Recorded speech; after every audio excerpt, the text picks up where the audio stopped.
My girlfriend made me wait for 2 hours at an expensive restaurant for my own birthday dinner. She finally arrived with another man, kissed him in front of me, and loudly said, "See, told you he'd still be here like a pathetic puppy." I just smiled, stood up, and shook the other man's hand. This morning, my phone shows 78 missed calls and her belongings are in garbage bags. Outside the apartment she just found out the pathetic puppy owns. Last night was my 34th birthday. I spent the first 2 hours of it sitting alone at the most expensive restaurant in the city, watching the waiter's expression shift from polite to pitying. My girlfriend, Isabella, was late. This wasn't new, but 2 hours was a record, even for her. I'd called and texted. No response. I was about to give up and go home when she finally made her grand entrance. She wasn't alone. She walked in holding hands with some guy I'd never seen before. A smug-looking dude with a perfect haircut and an expensive watch. They stopped at my table. Isabella didn't even look at me. She leaned in and gave the guy a long, deliberate kiss right there in the middle of the crowded restaurant. Then she turned to him, her voice loud enough for everyone around us to hear, and said, "See, told you he'd still be here like a pathetic puppy." The guy chuckled. The whole restaurant went quiet. I could feel dozens of eyes on me waiting for the explosion, but there was no explosion. Something inside me just went perfectly, wonderfully calm. The hurt and anger were there, but they were miles away behind a thick wall of glass. I looked at Isabella's triumphant, cruel face, then at the guy who just looked awkward now that the performance was over. I smiled, a genuine, relaxed smile. I stood up, smoothed out my jacket, and extended my hand to him. "Congratulations," I said, my voice even. "You've clearly won the prize." He stared at my hand, confused, but shook it automatically. I dropped a $100 bill on the table to cover the drinks I'd had while waiting, turned to the stunned waiter and said, "Have a great night," and walked out of the restaurant without a single look back. I didn't run. I didn't storm out. I just left. The cool night air felt amazing. It was the first breath of a new, better life. The pathetic puppy had just slipped his leash and he was about to go home and burn the whole doghouse to the ground. The backstory with Isabella is a classic, I guess. We met 2 years ago, and for the first year, she was perfect. She was fun. She was affectionate. She seemed to admire my work ethic. I'm a private guy when it comes to my finances. I learned a long time ago that flashing money just attracts the wrong kind of attention. I live in a nice penthouse apartment, but the building itself is understated. I drive a reliable but not flashy car. I dress well, but I don't wear designer labels. Isabella knew I did well for myself, but she had no idea of the actual scale. She just assumed I had a good job with a nice salary. I never corrected her. I wanted her to be with me for me, not for what I could provide. Over the past year, though, her true colors started to show. The entitlement began to creep in. She'd complained that my car wasn't a Mercedes, that we weren't going on enough spontaneous trips to Europe. She started treating me less like a partner and more like a service provider. Her job was vague. Some kind of social media consulting she did from home, but it never seemed to bring in any actual money. I paid for everything, the food, the vacations, her car payments, her ever-expanding collection of designer clothes. I didn't mind at first. I was in love, and I could afford it. But her gratitude was replaced by expectation, and her affection became conditional, usually appearing right before she wanted to buy something expensive. She loved telling people that we lived in her apartment. It was a weird quirk I never bothered to correct. "Oh, you have to come over to my place," she'd say to her friends. She picked out most of the furniture and I let her. I wanted her to feel at home. I had no idea she was building a narrative in her head that she was the mistress of a domain she had absolutely no claim to. The pathetic puppy comment wasn't just an insult. It was a reflection of how she saw me. Loyal, obedient, and eternally waiting for her. No matter how badly she treated me, she had no idea that the puppy didn't just live in the penthouse. He owned the entire building. I bought the whole apartment block 4 years ago as an investment through a holding company. It was a smart financial move that had paid off handsomely. Isabella knew I had some investments, but she thought it was just stocks and bonds. She never bothered to ask the details. She was more interested in the spending side of money, not the earning side. My landlord, a management company that handled the day-to-day operations of the building, was on my payroll. When I got home from the restaurant, the first thing I did was go into the spare bedroom. It was her closet, really. Racks and racks of clothes, shoes, and handbags that were worth more than my car. I didn't bother with suitcases. I went to the storage closet and got a box of heavy-duty black garbage bags. I started pulling everything off the hangers and stuffing it into the bags. Dresses, coats, jeans, everything. I dumped her shoe racks into more bags. Her makeup, her jewelry box, her laptop, it all went to the bags. I was methodical, efficient, and felt absolutely nothing. It was just a cleanup job. It took me over an hour. When I was done, there were 12 large garbage bags full of her life. I dragged them one by one out of the apartment and left them in the hallway front of my door. Then I called a 24-hour locksmith. While I waited for him, I went through the apartment and gathered up anything else that was hers. Photos, little trinkets, books.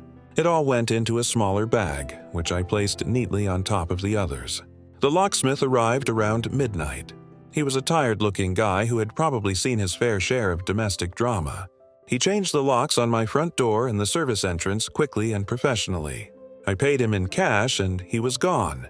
The apartment was finally officially mine again.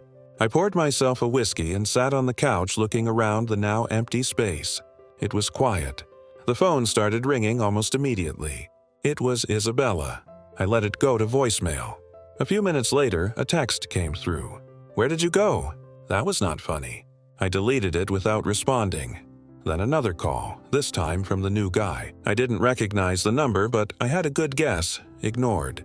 I put my phone on silent, turned on the TV, and enjoyed the peace. The calls and texts kept coming. A frantic digital blizzard I was now immune to. I woke up the next morning feeling better than I had in years.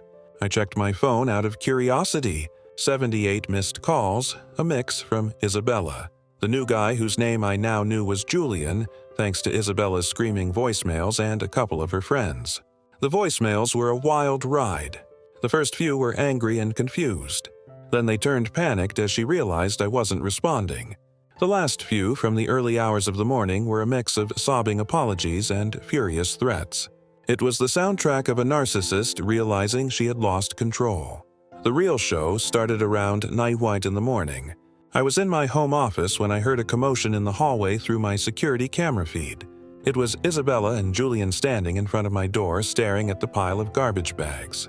Isabella's face was a mask of pure rage. She started kicking the bags, screaming about her expensive clothes being ruined. Julian just stood there looking deeply uncomfortable. He was a prop in her drama, and the play was not going according to the script. She started pounding on my door, yelling my name. I let her go on for a few minutes, enjoying the show. Then I opened the door just a crack. She stopped, surprised. "What is this?" She shrieked, pointing at the bags. "What is wrong with you?" "Those are your belongings," I said calmly. "I figured you'd need them." "You threw my stuff out like trash," she screamed. "And my tea doesn't work. You're going to let me into my apartment right now." I let a small smile play on my lips. "I think you're confused," I said. "This isn't your apartment." The look on her face was priceless. Pure, uncomprehending confusion. "What are you talking about?" "Of course it is. My name is on the lease." "No, it's not," I said. "You've never seen a lease. You've never signed one. And you've certainly never paid a dime of rent." The color started to drain from her face as a horrifying suspicion began to dawn on her. "This is my apartment," I continued, my voice soft but firm.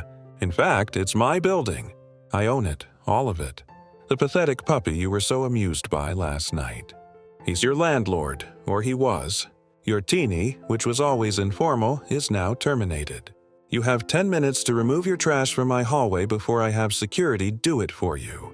She just stared at me, her mouth hanging open. Julian looked like he had seen a ghost. He took a step back as if creating physical distance from the disaster that was unfolding in front of him. Isabella finally found her voice. "You're lying," she whispered. I reached back into the apartment and grabbed a folder from the hall table. I pulled out a copy of the building's deed with my name and the name of my holding company clearly visible. I held it up for her to see. The silence was beautiful. In that moment, her entire world, a world built on my perceived weakness and her own delusional entitlement, crumbled into dust. She wasn't the powerful woman who had her boyfriend wrapped around her finger. She was a freeloader who had just been evicted by the man she had publicly humiliated hours earlier. "You can't do this," she stammered, tears now streaming down her face. "I have nowhere to go." "That sounds like a personal problem," I said. "Perhaps Julian can help you. You seemed very close last night." I looked over at Julian, who was already inching his way toward the elevator. He wanted no part of this. He was here for the fun, not the fallout. 9 minutes, I said, and closed the door, locking the deadbolt. I watched on my security camera as she collapsed into a sobbing heap on top of the garbage bags. Julian hesitated for a moment, then mumbled something and practically ran to the elevator. He was gone. She was alone with her trash. The smear campaign was next, of course. After a couple of hours, she must have collected herself and her things because the hallway was empty. But my phone started buzzing with texts from mutual friends. "Dude, what happened? Isabella is saying you threw her out for no reason." She had spun a tale of me having a psychotic break, of throwing her out on the street after she tried to gently end things. She conveniently left out the part about her arriving at my birthday dinner with another man and calling me a pathetic puppy.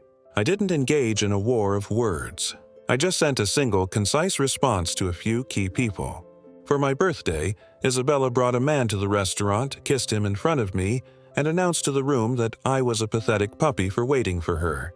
I ended the relationship. The apartment she was living in for free in the building I own is no longer available to her. End of story. The facts were undeniable. A couple of our friends had even been at the restaurant and witnessed the whole thing. Her narrative collapsed almost immediately. The friends who had texted me with concern quickly texted back with apologies and shock. I had no idea. One wrote, "She's insane." Then came the financial attacks. The next day, I got a fraud alert from my credit card company. A charge for over $5,000 at a designer handbag store had been declined. It was from the supplementary card Isabella had on my account, a card I had completely forgotten about. I called the company, reported the card as stolen, and canceled it immediately. She had gone from her eviction straight to a revenge shopping spree, assuming her free ride was still operational. The declined transaction must have been another delightful shock for her. Her family got involved a few days later. Her mother, a woman who had always treated me with a kind of polite disdain, called me screaming. She called me a monster, a cruel, vindictive man who had thrown her innocent daughter out on the street. I let her rant for a few minutes, then I calmly interrupted.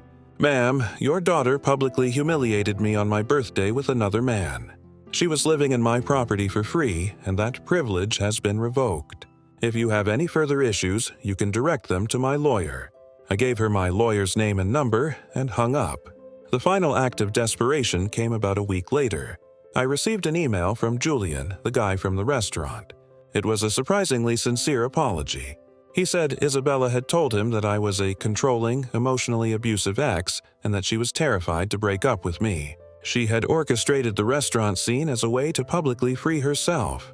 He said that after he saw the truth at the apartment, he realized he had been used as a pawn in her twisted game. He told me she had been calling him non-stop, begging for money and a place to stay. He had blocked her number. He ended the email by saying, "You dodged a bullet, man." I didn't reply, but I appreciated the confirmation. I heard through the grapevine what happened to her next. With no home and no source of income, she had to crawl back to her parents.